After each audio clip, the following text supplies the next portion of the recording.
Morning. We're already deploying search and rescue teams from Fairfax County, Virginia, and Los Angeles.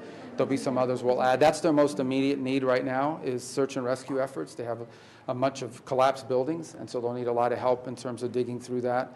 The airport there is badly damaged, so we'll have to rely on the Department of War to deploy assets there. And then we're also helping them with some overhead imagery, especially in coastal areas where they don't have full visibility over what the damage has been and what the impact has been. Those are the acute, like short-term needs over the next 48 to 72 hours, because in search and rescue, you're trying to get to people while you can still save their lives. They're buried under rubble.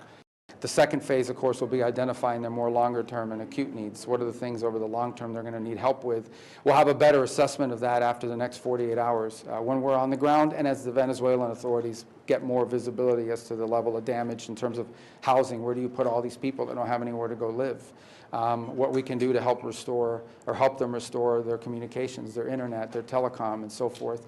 So we have an whole of government response. It'll be big, it'll be fast, and it'll be effective. And of course, obviously, we're in touch through our embassy on the ground, where I believe we have almost full accountability of all of our personnel there. And of course, Americans are safe.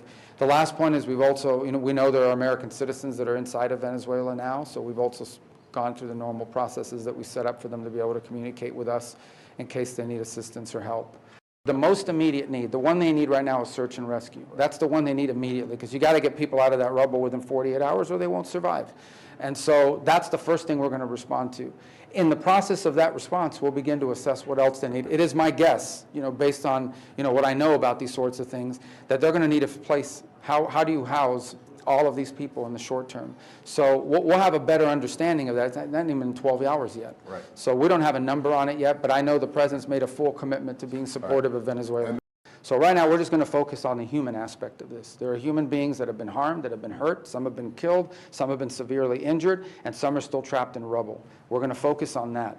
How that fits into the broader stabilization process, I don't think we're analyzing it through that lens. Obviously, it's a setback in that regard, but we're going to get through it, and I think Venezuela is going to emerge stronger from it, despite the tragedy that it's confronting right now.